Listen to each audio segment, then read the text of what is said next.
Coba. Assalamualaikum Ida. Apa kabar Ibu Ida hari ini?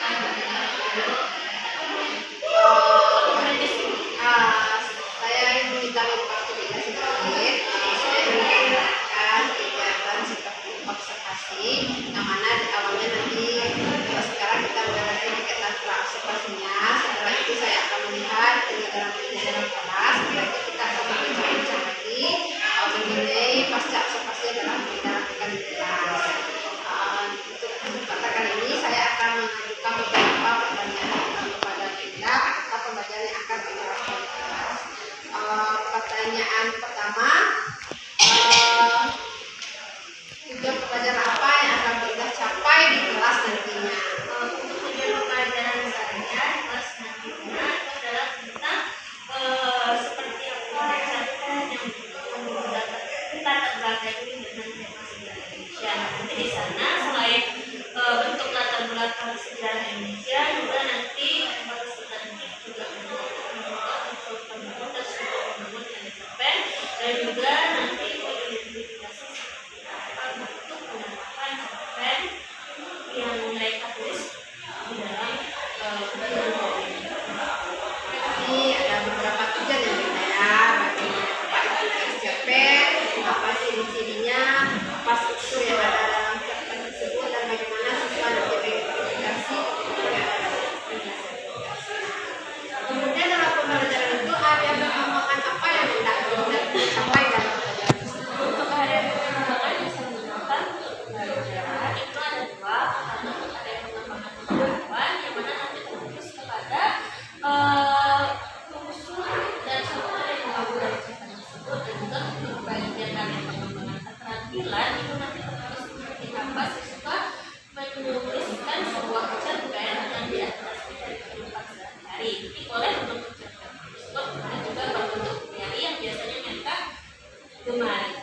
Ya, ada dua area pengembangan yang hendak kita capai. Yang pertama ada pengetahuan, bagaimana mereka melihat unsur-unsur cerpen yang ada dalam teks yang kita berikan. Kemudian area keterampilannya, bagaimana siswa nanti bisa menerapkan cara menulis teks cerpen.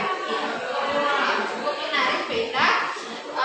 Kira-kira dalam pembelajaran nanti strategi pembelajaran seperti apa yang hendak Anda terapkan di kelas nanti? Untuk strategi pembelajarannya saya akan menggunakan strategi pembelajaran diferensiasi yang juga dilakukan dengan pembelajaran refleksi.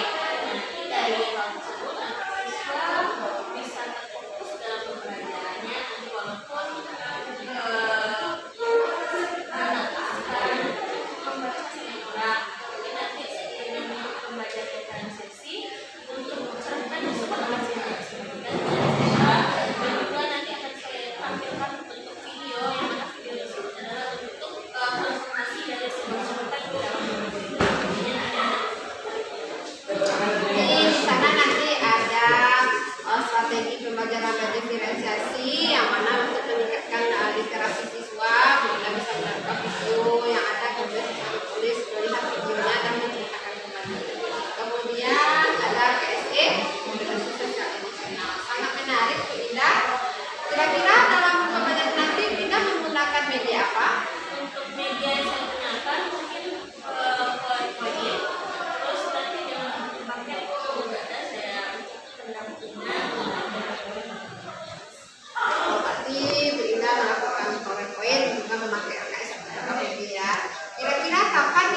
kasih. Assalamualaikum warahmatullahi wabarakatuh.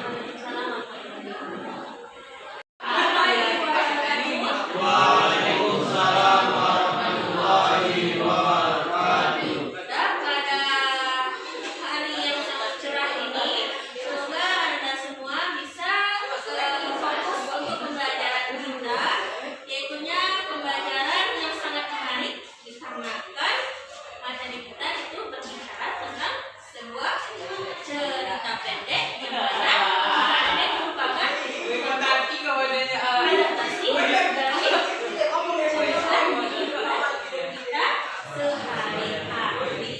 Oke, sebelum kita mulai pembelajaran kita, silahkan dipersiapkan dulu oleh kelas kita. Silakan, kelas.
peristiwa sejarah Indonesia yang ada dalam cerpen dengan tema sejarah. 2. Menganalisis cerpen untuk menentukan unsur-unsur pembangun sebuah cerpen. 3. Mengidentifikasi nilai-nilai moral, sosial budaya, agama dalam cerpen bertema sejarah. Oke, jadi tujuan pembelajaran kita untuk hari ini adalah peserta didik mampu menemukan latar belakang peristiwa sejarah Indonesia yang ada di dalam cerpen dengan tema sejarah. Yang kedua itu menganalisis cerpen untuk menemukan unsur-unsur pembangun sebuah cerpen. Yang ketiga mengidentifikasi nilai-nilai moral, sosial, budaya, dan agama di dalam cerpen bertemakan sejarah. Nah, jadi untuk cerpennya itu kita ambil dari seperti apa penggambaran sejarah di zaman dahulu. Berarti itu di zaman kolonial. Nah, salah satu cerpen yang terkenal untuk yang berbau tentang sejarah Indonesia itu adalah cerpen karangan dari A.A. Nafis. Kenal A.A. Nafis? Enggak? Kenal cerpen Robohnya Suram Kami? Juga. Nah, jadi A.A. Nafis ini merupakan sastrawan Indonesia yang fokusnya yaitu adalah sastrawan Minangkabau. Nah, kalau kita lihat budaya Minangkabau kita yang terdahulu itu seperti apa? Posisi laki-laki itu seperti apa gambarannya untuk ibu dan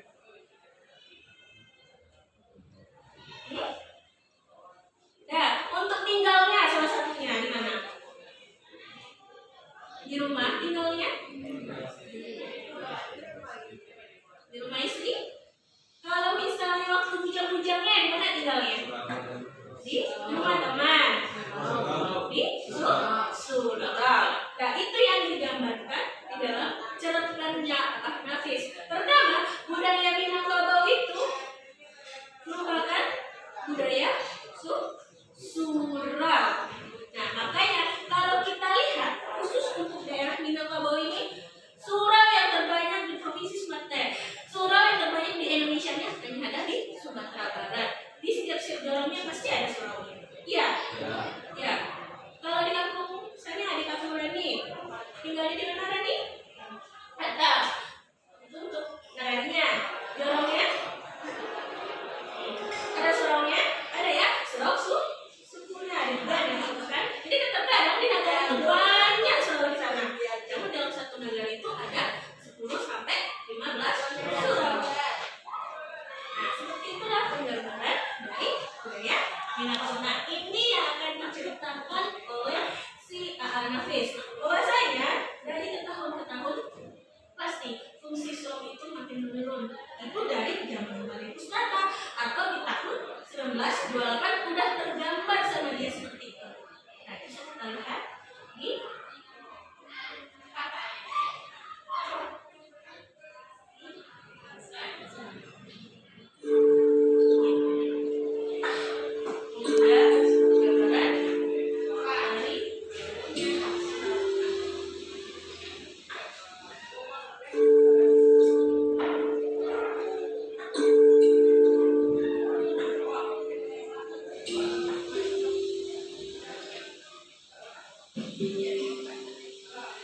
Kalau beberapa tahun yang lalu Tuhan datang ke kota kelahiranku dengan menumpang bis, Tuhan akan berhenti di dekat pasar. Maka kira-kira sekilometer dari pasar akan sampailah Tuhan di jalan di kampungmu. Ada simpang kecil ke kanan, simpang yang kelima membeloklah ke jalan sempit itu. Dan di ujung jalan nanti akan Tuhan temui sebuah surau tua. Di depannya ada kolam ikan yang airnya mengalir melalui 4 buah aliran mandi. Di pelataran kiri surau itu akan Tuhan temui seorang tua yang biasa hidup di sana dengan segala tingkah, ketuaan, dan ketaatan yang berbeda.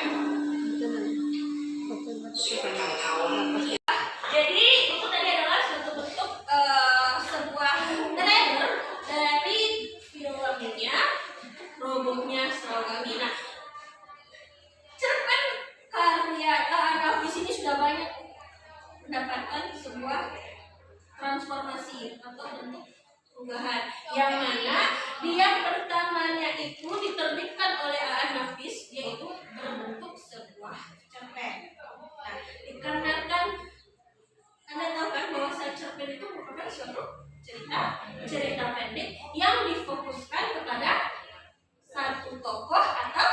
sebuah tokoh yang alurnya hanya satu babak.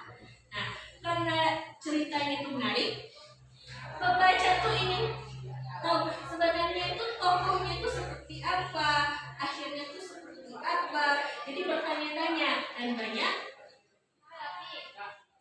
inginnya si Al-Nafis itu untuk meneruskan atau memperluas cerita dari robohnya surau kami ini. Nah, jadi cerpennya Al-Nafis yang berjudul robohnya surau kami ini menjadi kita informasikan menjadi sebuah novel. Nah, untuk novelnya itu judulnya tetap sama, yaitu robohnya surau kami. Nah, untuk novelnya juga udah bagus. Mungkin bisa nanti Anda baca juga di Pustaka, itu ada tersedia novelnya. Dan juga kalau yang nggak suka baca, pasti kan ada yang nggak suka baca di sini. Ada. Yang suka nonton ada? Ada. Nah, jadi selain transformasi dari cerpen ke novel, robohnya surau kami karya Al-Nafis ini juga ada terjadi sebuah ekranisasi atau pelayar putihan dari sebuah tulisan ke bentuk gambar yang bergerak. Nah, itu ada juga filmnya, tetap sama diadopsi judulnya, tetap robohnya surau kami. Jadi karya-karya sastra itu untuk sekarang sudah banyak transformasinya. Paling banyak itu ke novel, ke film. Salah satu yang terkenal novel yang sudah dijadikan film apa? Tenggelamnya Kapal Penderwix. Kenapa? Benar. Yang paling dunia-dunianya Anda itu apa namanya? Dilan. Tahu kan Dilan? Tahu enggak? Sampai gaya-gaya Dilan pun dipakainya ya. Motornya. Dulu tuh motor tinggi tuh enggak terkenal kali itu zaman itu. Ini sekarang melejit, harganya pun melejit. Terus jaket jeepnya. Terus apa lagi? Apa? Cara ngomongnya. Siapa itu artis yang sekarang gayanya bagaimana kayak si Dilan itu? Siapa itu? Ya itu si Jack Black. Nah, itu dia ya. Jadi kalau misalnya dia hanya terfokus kepada sebuah novel, itu untuk dunia Anda, dunia baca yang minat baca Anda tuh kalau dihitung dulu ya sama Taufik Ismail, waktu itu ibu pernah ikut seni dunia untuk anak-anak bangsa Indonesia itu 20% itu belum tentu dia suka baca. Palingan cuma ikut-ikutan. Itu katanya. Sebenarnya Anda satu hari itu harus menamatkan sebuah buku seminggu. Kebayang kan kalau bukunya seminggu berapa? Bukan baca buku seminggu sekali. Pernah beli tes di sini ya, baca buku satu novel. Bayangkan berapa hari yang dia tamatkan? 2 bulan tuh lama kan? 2 bulan itu dia hanya membacakan hanya 2 lembar. Dan lembar ada 20 lembar. Bosan, bukannya saya sediakan waktu 15 menit untuk baca. Sini boleh, di luar boleh. Jadi nggak mau. Nah, karena kurangnya membaca tersebut, juga pikir-pikir nih, kan? Ditambah juga untuk omset juga kan? Nah, jadi dari sebuah novel beralihlah ke sebuah film sesuai dengan zaman sekarang. Karena satu lagi, sekarang kan udah ada namanya tentuan. Nah, zaman-zaman Anda kan sekarang yang nontonnya di bioskop kan? Makanya difilmkanlah film-film atau novel-novel karya sastra ke film. Dan tenggelam yang Kapal Penderwix. Sampai dulu terkenal sama yang ceritanya yang Hayati itu ya. Itu ada juga dulu yang ngomong Zainuddin, Yati, yang nggak ditiru tuh hanya Aziz. Ya, kan? Nah, terus Dilan itu dari semuanya diikuti. Dilannya, Nileanya, siapa lagi? Pak gurunya, sampai dulu, maaf ya, Anda golongkan salah satu guru sini mirip sama dia. Tutup kan aja yang tahu, bukan harus sebutkan. Nah, begitu juga sampai sekarang ini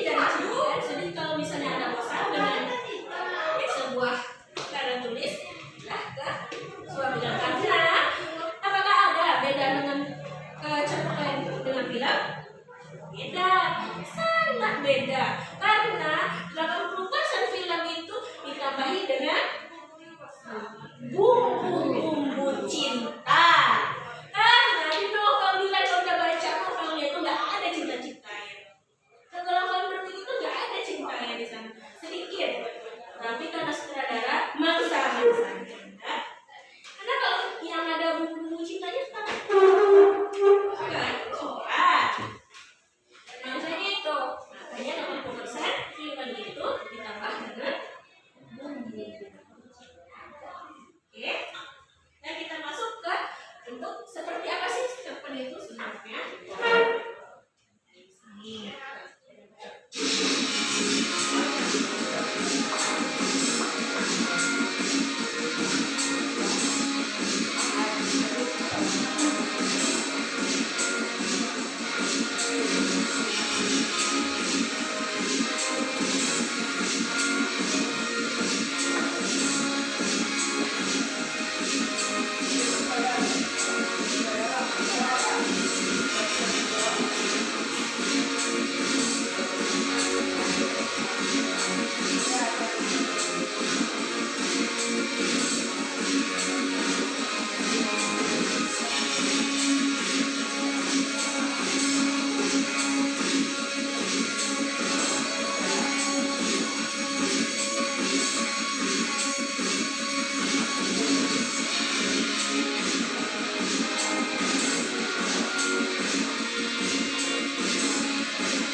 Jadi kalau yang tokoh latar dan alur itu adalah garam dan micin.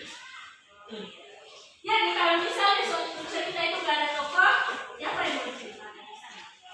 Nah, terus kalau misalnya kalau sebuah cerita itu gak ada latar, biasanya sebuah cerita baik itu cerpen maupun novel, kebiasaan dari pengarang itu dia menceritakan seperti apa latar belakang dari dia tinggal. Soalnya kayak Buya Hamka, dia lebih terfokus kepada seperti apa budaya matrilineal. Nah, kalau Putu Wijaya dia lebih menceritakan tentang budaya adat budaya Bali, yang mana salah satu budaya Bali yang sering diceritakan oleh Putu Wijaya itu adalah apabila anak bernama anak kembar. Nah, anak kembar perempuan benar, laki-laki benar, laki perempuan benar. Nah, kalau di budaya Bali itu, kalau misalnya anda melahirkan bayi laki-laki sama perempuan, yang perempuannya harus ada bunuh, karena itu tabu. Karena nanti kalau suatu keluarga yang melahirkan sebuah bayi kembar laki-laki dan perempuan, nanti kesialan akan bertubi-tubi datang. Itu yang diceritakan kebanyakan diceritakan oleh Buya salah satunya. Dan terus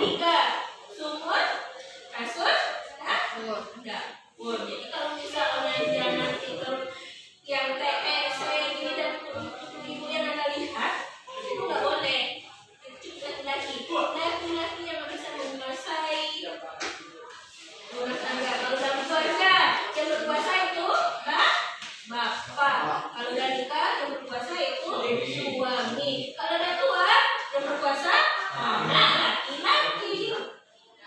Itu dia untuk yang lebih dikuatkan oleh yang namanya saya. Makanya jadi menceritakan seperti apa pemberontakan dari seorang perempuan, bahwasanya perempuan itu sama sama laki-laki. Kan sebelum kalau perempuan juga gitu kan?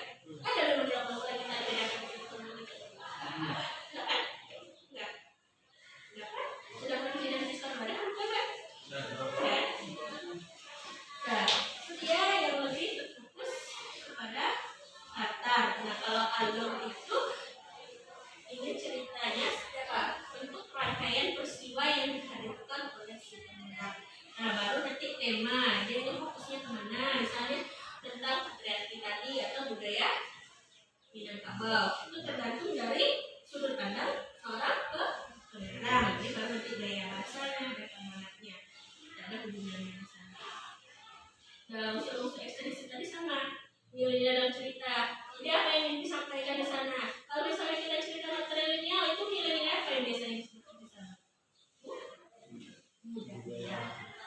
Kalau misalnya ada sebuah pelecehan, itu misalnya nilai apa dibagi di sana? Pelecehan, pembulian, itu nilai apa? Hah? Apa yang berat? Sosial, boleh. Moral juga, boleh. Nah, ya, itu nanti masuk ke nilai yang akan diangkat oleh si pengarang. Terus latar belakang penulis dan penulisan tapi sudah tergambarkan juga kan ke latar di bagian unsur enkripsi, begitu juga aliran penulis.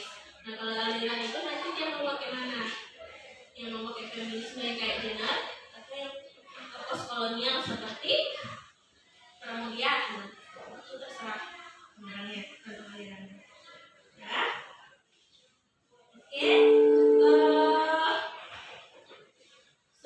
Untuk lebih terfokusnya, Anda semua nanti duduk berkelompok. Saya akan membagikan LKPD kepada Anda semua. Nanti Anda tentukan seperti apa bentuk penggambaran di dalam novel tersebut, baik itu intrinsipnya, nilai-nilai perjalanan-jalannya, struktur pembangunnya. Nanti Anda gambarkan di lembaran LKPD yang akan Anda presentasikan di depan. Nanti Anda tuliskan di dalam lembaran kertas koran yang akan saya bagikan. Buat simulasi sendiri. Oke? Dan untuk kelompoknya, mungkin karena kita hadir hanya 7 orang, kita bagi kelompok. Mudah-mudahan ada simulasi kami. Nah, pokoknya saya ya baik, untuk langkah kerjanya, setiap kelompok akan ibu bagikan sebuah lembaran kertas untuk menuliskan apa yang Anda temukan, permasalahan yang ada di LKPD. Nah, di LKPD ini akan ibu ada sebuah cerpen yang berjudul Mengapa Mereka Berdoa Kepada Pohon. Nah, sebuah cerpen ini ditulis oleh Faisal Odang. Karena nanti ada sebuah kerjanya yang akan Anda buat. Ya. Oke, ada nanti ya. Nanti Anda juga akan dibutuhkan. Jadi buat semenarik mungkin supaya hasil presentasi kita di depan kelas menarik. Oke. Ya, semuanya harus semangat ya. Dasar orangnya bego.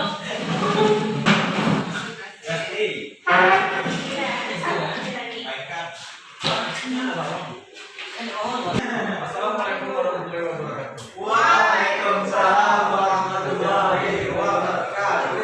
Perkenalkan nama saya Hendra dari kelompok 1. Di sini saya akan mempresentasikan hasil observasi saya tentang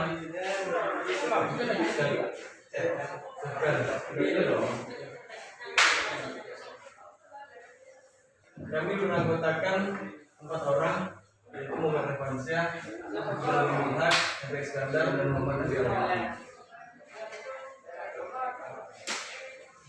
dalam cerpen hanya 1598 kata. Dan waktu membaca cerpen mulai dari 5 sampai 20 menit. Dan berapakah tokoh dalam cerpen? Yaitu Ustadz Syamsuri dan Ibrahim serta si Jagal dari Turki.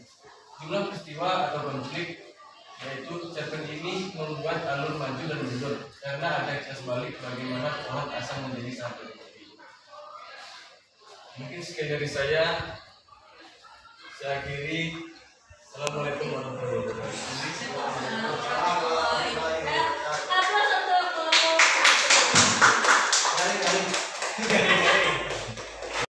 satu dan dua. Nah, oke, tepuk tangan untuk jadi dari pembelajaran kita hari ini apa yang bisa Anda dapatkan? Cerpen. Pengertian cerpen. Satu lagi struktur cerpen. Terus apa lagi? Unsur cerpen. Nah, dan juga bahwasanya cerpen tersebut rupanya merupakan suatu karya yang diadopsi dari penggambaran kehidupan dan juga pengalaman sehari-hari, baik itu si pembaca maupun si penulis. Nah, dari ini ada berapa 2 jam kita belajar, apa yang bisa Anda lakukan? Nah, pendapat Anda tentang pembelajaran kita hari ini apa? Menyenangkan? Kenapa menyenangkan?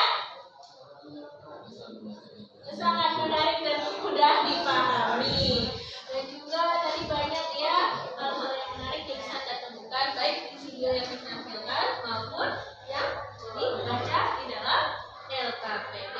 Nah, untuk hari ini kita cukupkan, dan untuk minggu depan kita akan masuk ke materi kita yang baru, yaitu tentang kebahasaan yang ada di dalam sebuah cerpen. Jadi apa saja kaidah kebahasaan di dalamnya. Biasanya nanti itu seputar apa kata-kata yang ada di dalam sana dan juga gaya bahasa yang digunakan oleh si penulis yang digunakan di dalam cerpen. Jadi sampai jumpa minggu depan.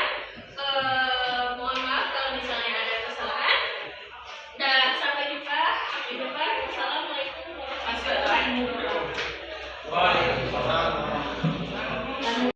warahmatullahi wabarakatuh. Assalamualaikum warahmatullahi wabarakatuh. Perkenalkan, saya Wifu Efriaza, guru SMK Negeri 1 Lintangbobo, CGP Angkatan 11 Kabupaten Tanah Datar. Hari ini saya bersama Bapak PP saya, Bapak Arimis, dan rekan sejawat saya, Ibu Lolita Marinda, guru bahasa Indonesia. Hari ini saya akan mengadakan percakapan pasca observasi dengan rekan sejawat saya dan dengan dihadiri oleh Bapak PP saya. Assalamualaikum Bu Indah. Waalaikumsalam Ibu. Bagaimana kabar Ibu Indah hari ini? Alhamdulillah baik. Alhamdulillah ya Bu, pembelajaran Ibu di kelas sudah selesai. Bagaimana perasaan Ibu setelah melaksanakan pembelajaran? Perasaan saya Ibu ya senang, tapi agak tegang sedikit gitu ya, karena memang dalam kegiatannya itu kurang terbiasa. Biasanya itu kan ngajarnya kan kita sendiri, di depan sekarang diamati oleh teman sejawat, jadi agak tegang gitu. Grogi ya Bu ya.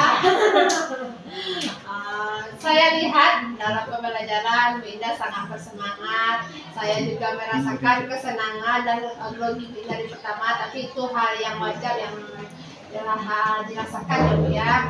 Dalam proses pembelajaran Bu Indah juga sudah cukup baik. Menurut Bu Indah, apa saja yang telah Ibu lakukan pada proses pembelajaran Ibu tadi?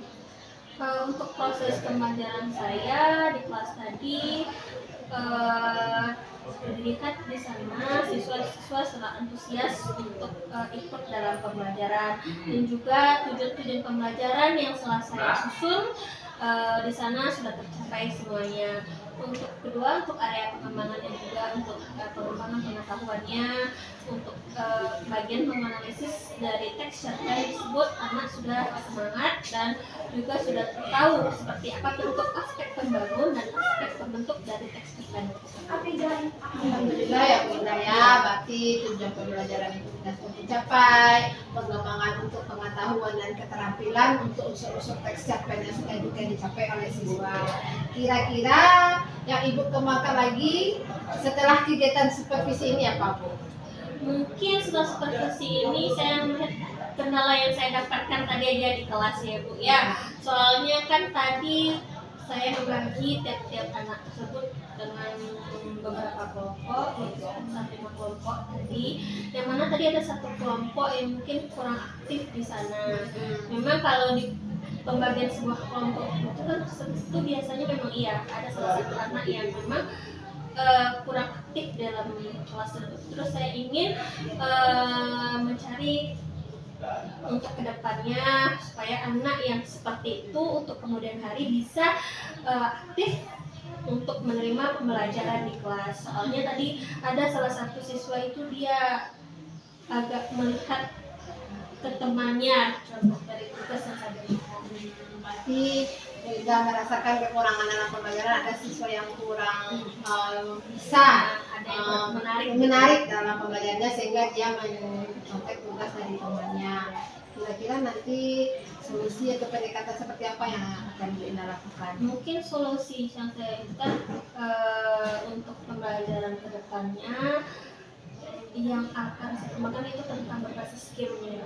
Nah, nanti di sana kan walaupun nanti dalam kegiatan tadi ada kegiatan speaking untuk supaya menimbulkan semangat dia belajar, mungkin dengan adanya pembelajaran yang berbasis skill, anak senang dengan pembelajaran, walaupun dia senang dengan game tersebut, tapi dia dapat menerima pembelajaran di dalam game yang telah terkendali dalam permainannya tersebut. Anak kan semua kelas tadi kan dominannya laki-laki ya Bu, laki-laki tersebut dia kan memang hobinya main game, apalagi game yang akan saya buat besok itu adalah game pertempuran yang memang hobi mereka. Nah, nanti dari game tersebut anak-anak itu senang, terus proses pembelajarannya dapat. Kira-kira saya sangat tertarik juga dengan pembelajaran yang Bunda lakukan nanti. Semoga kedepannya Bunda bisa menerapkan pembelajaran yang seperti Bunda ceritakan tadi. Saya doakan Ibu selalu sukses dalam kegiatan pembelajaran. Kita sebagai sesama guru bisa menciptakan pembelajaran yang terbaik untuk murid kita yang pembelajaran yang berpusat kepada peserta didik. Semoga ke depan kita selalu bergerak, tergerak dan menggerakkan. Demikianlah diskusi percakapan pasca observasi hari ini. Jika ada salah saya minta maaf. Assalamualaikum warahmatullahi wabarakatuh. Waalaikumsalam warahmatullahi wabarakatuh.